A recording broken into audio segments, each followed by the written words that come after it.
Good evening. You're joining with Prime TV News and I'm Pankaj Kulatunga. First, the news headlines. The number of people affected by the inclement weather in the northern province exceeds 45,000.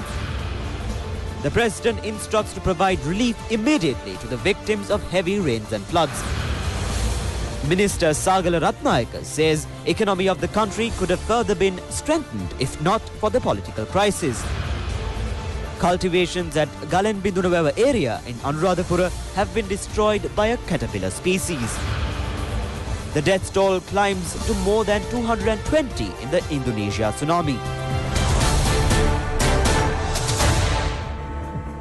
Those were your top stories for the evening, and now for the news in detail.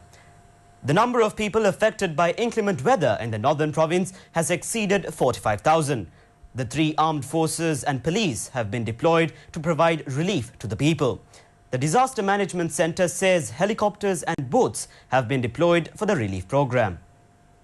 Kilinochchi, Jaffna and Mullaitivu districts of the northern province have been more affected by inclement weather. The Disaster Management Centre says that more than 44,000 people belonging to more than 13,500 families have been affected. More than 4,000 people belonging to 1,398 families in the Kilinochchi district have been displaced. The Northern Province Governor's Office said that the displaced have been housed in 26 relief camps. The displaced people in the Mullaitivu district have been sent to 28 camps and they have been provided with all facilities. The three armed forces and police have been deployed to provide relief to the affected people. Bell 21-2 helicopter and Y-12 aircraft are being operated for rescue operations and monitoring activities. The Navy said 6 Navy teams with 9 dinghy boats have been attached to the relevant places. The program to provide cooked meals and other relief measures for the displaced people is continuing. Problems related to disasters can be informed over the telephone number 117. Tanks and reservoirs have reached spill levels due to heavy rains experienced by several areas. Sluice gates of several reservoirs, including the Iranamadu tank in the northern province, were opened. 8 sluice gates of Rajanganaya tank have been opened and the Irrigation Engineer's Office requests the public living in low-lying areas to be vigilant. 2 sluice gates of Tamuttegama Angamur Reservoir have been opened. A special discussion to provide further relief to the northern people will take place tomorrow with the participation of district secretaries and state officials. They will pay their attention on giving compensation for the damaged properties and agriculture. President Maithripala Sirisena has instructed to provide relief immediately to all those who have been affected by heavy rains and floods. The President directed to provide immediately to the people affected by heavy rains in floods in Mullaitivu, Kilinochchi and Mannar districts. The President has informed the officials to provide all necessary facilities for the people in affected areas until the flood water recedes. He has instructed the ministry secretaries and other relevant officials to send funds to the district secretaries. The President has instructed to implement relief programs jointly by the Northern Province Governor, district secretaries, Army Commander and Disaster Management Centre.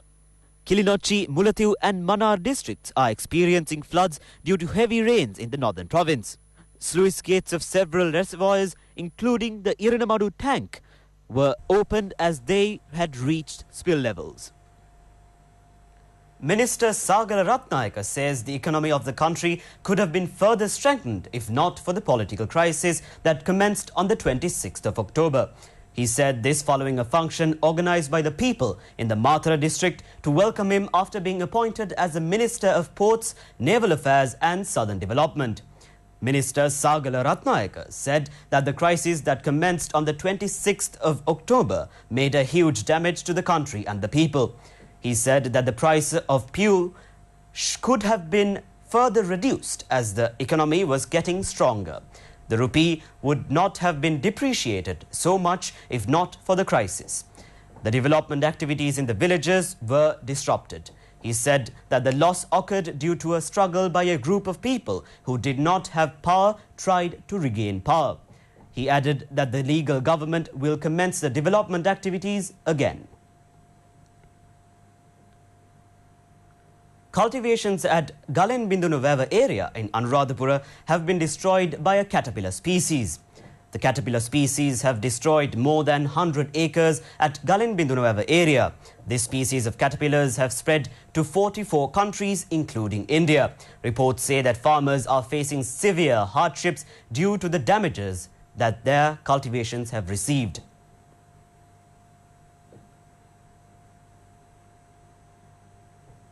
Still at home, President Maithripala Sirisena said his last respects to the chief monk of Giritale Dharma Vijayarama and a former lecturer of Sri Lanka Bhikkhu University, Venerable Liyangasvagure Devananda Thera.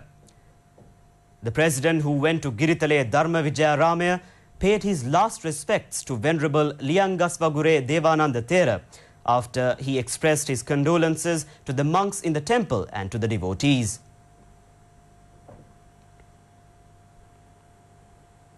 Opposition leader Mahinda Rajapaksa says opportunity should be given to the monks who are studying at Pirivenas to follow different languages.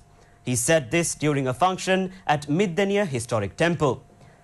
The book, compiled in connection with the 55th birthday of the chief monk of the historic Middeniya Temple, Venerable Kinchigune Indrasiri Thera, was presented to the opposition leader Mahinda Rajapaksa by Venerable Keppitiyave Buddhasiri Thera, has written the book.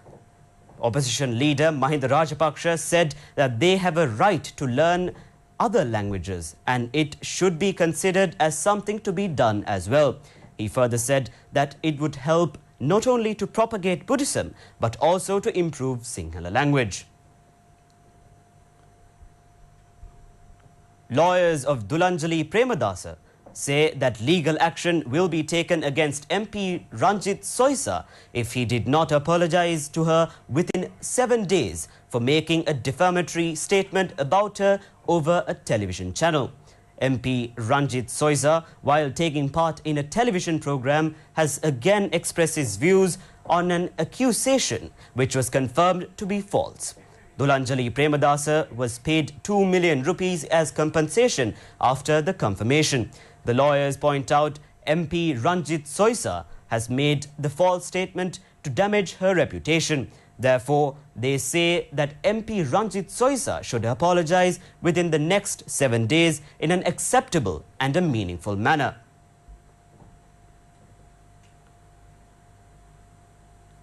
Thalangama police have arrested 3 members of an organized crime gang with 2 live hand grenades and jewellery.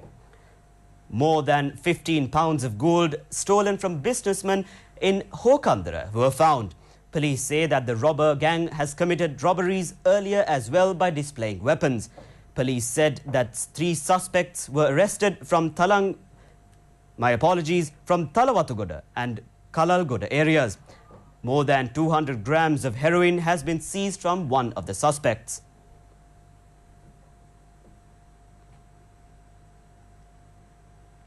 A fire has completely destroyed a factory in Vauxhall Street in Slave Island.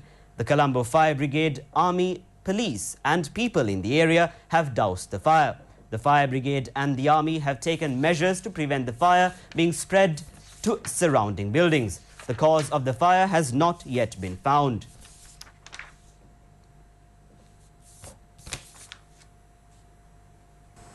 That is all we have for you today. Prime News returns tomorrow. Until then, make www.itnnews.lk your go-to source for the very latest in news, at home and overseas. Signing off, I'm Pankaj Kulatunga. Good night.